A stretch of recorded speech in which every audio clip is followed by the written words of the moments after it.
কি সেই আবার এখানে ফিরে আসতে হলো তো? হ্যাঁ,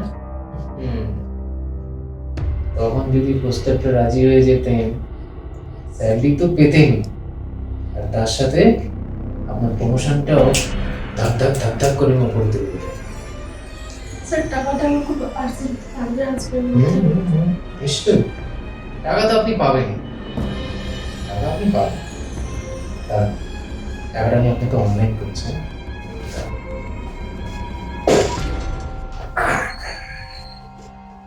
হ্যাঁ,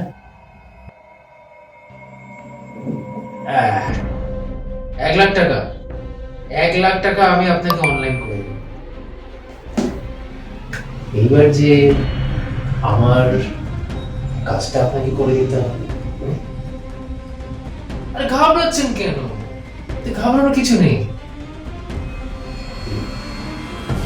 আমি রাজি তো? That's like a good girl.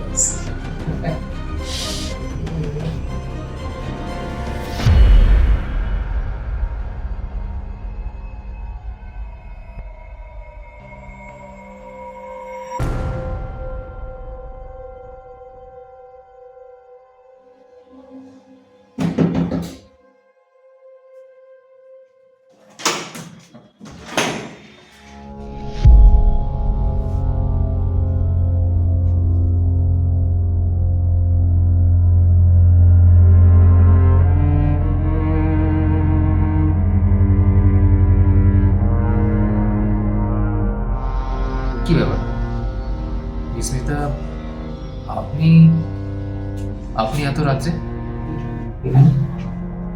মানে একটু দরকার ছিল স্যার, ভিতরে আসতে পারি? এত রাত্রেবেলা? ঠিক আছে, আসুন, ভেতরে আসুন। আসুন, বসুন, আমি নিয়ে আসছি। আসুন।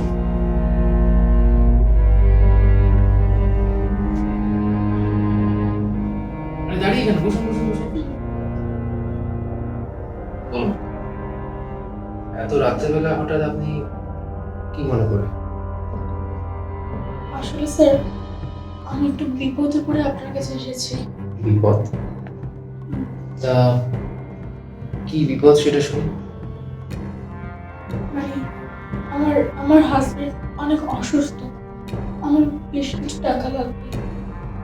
ও, এই ব্যাপার। হুম, বলছিলাম কি, আমার মানে আমার তো মাইনেটা এখনো দেওয়া হয়নি, এক্সট্রা যদি কিছু করে দেওয়া যেত বলুন তো। দেখুন, স্যালারির সাথে আমি আপনাকে অনেক টাকা দিতে পারি। না না স্যার, আমার অনেক টাকা লাগবে না, আমার প্রাপ্যটা আমাকে দিলে আমার হবে। আহা, লাগবে লাগবে।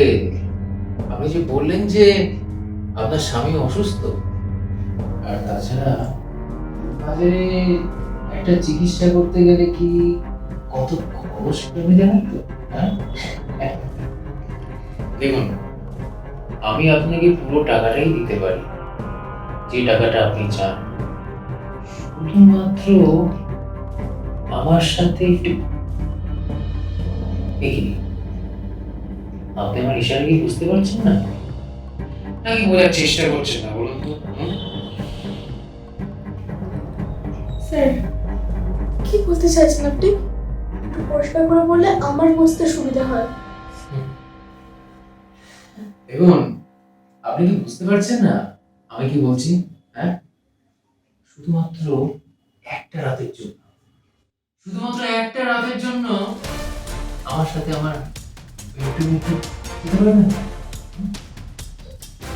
আরে ভাবুন ভাবুন, আপনার স্যালারির টাকা, আর তারপর যদি এক্সট্রা আরো কিছু টাকা লাগে সেই টাকা, সব জুড়ে তো অনেক টাকা। লাগবে না আমার এক্সট্রা কিছু, আমার বেশি লাগবে না, আমার প্রাপ্যটা আমাকে দিয়ে দিন, আমার তাহলেই হবে। আপনি কেন বুঝতে পারছেন না? আপনি একটু শ্রদ্ধা করুন, আমি যাচ্ছি, প্লিজ।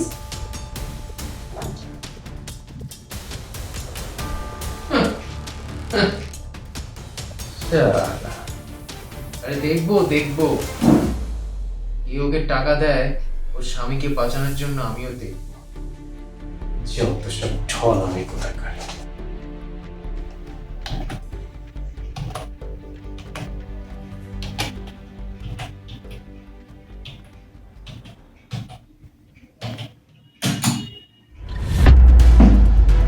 কিছু বলবেন স্যার? কাজ করছেন? ভালো ভালো। তা বলছিলাম কি, আপনাকে আমি একটা শর্ত দিয়েছিলাম, সেটা আপনার মনে আছে তো?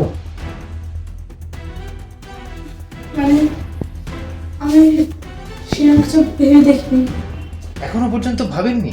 হ্যাঁ, আরে একটা ছোট্ট শর্ত, আপনি এখনো পর্যন্ত ভেবে দেখতে পারলেন না?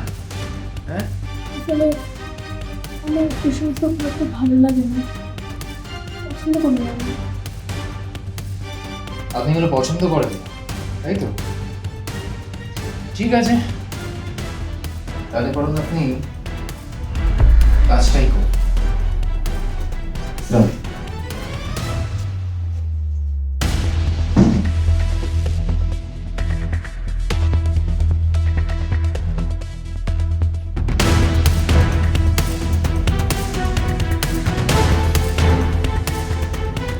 সালা, খুব নখরা করছে, হ্যাঁ খুব নখরা করছে। সোজা আঙ্গুলে যদি ঘি না ওঠে না, এই আঙ্গুল কি করে বেঁকাতে হয় সেটা আমি ভালো করে জানি। সালা।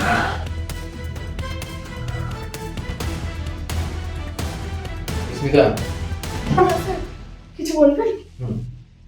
বলছি আপনাকে আমাদের কোম্পানিতে আর দরকার নেই। তার কারণ হচ্ছে অনেকগুলো পুরনো এমপ্লয়িজকে আমরা ছাঁটাই করছি, আর তার মধ্যে আপনার নামও আছে। আমি সরি টু সে, আপনাকে আর দরকার নেই। প্লিজ স্যার এরকম করবেন না প্লিজ। কিচ্ছু করেন না। আপনার টার্মিনেশন মেলটা আমি আপনার মেলে পাঠিয়ে দিয়েছি, দয়া করে দেখে নিন। চলো। প্লিজ স্যার, স্যার একটা কথা শুনুন প্লিজ। আমার কিচ্ছু করার নেই, আমি সরি। এই কাজটা আমার জন্য খুব ইম্পর্টেন্ট। স্যার প্লিজ প্লিজ আমার রিকোয়েস্ট। আমার কিচ্ছু করার নেই। বাই। স্যার একটা কথা শুনুন প্লিজ।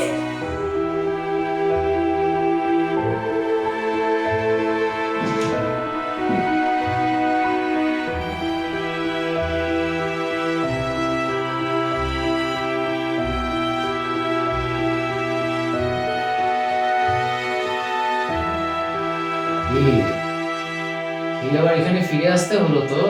হ্যাঁ? তখন যদি প্রস্তাবটা রাজি হয়ে যেতেন, স্যালারি তো পেতেন, আর তার সাথে আমার প্রমোশনটাও ধাপ ধাপ ধাপ ধাপ করে উপর তুলে দিতেন। স্যার টাকাটা আমার খুব আর্জেন্ট লাগবে আজকে।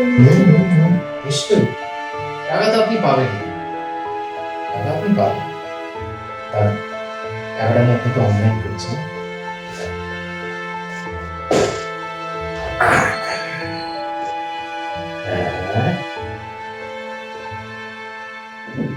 আহ, 1,00,000 টাকা, 1,00,000 টাকা আমি আপনাকে অনলাইন করে দিই। এইবার যে আমার কাজটা আপনাকে করে দিতে হবে। আরে ঘাবড়াচ্ছেন কেন? এতে ঘাবড়ানোর কিছু নেই। কি আপনি রাজি তো? That's like a good girl.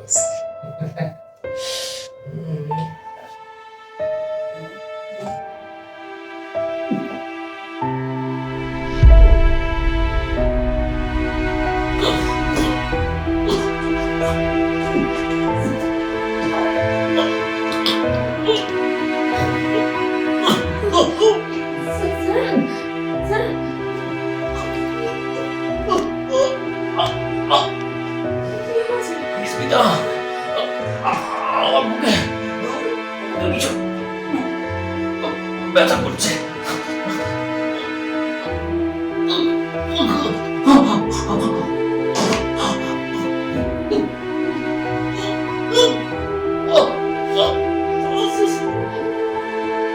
Sir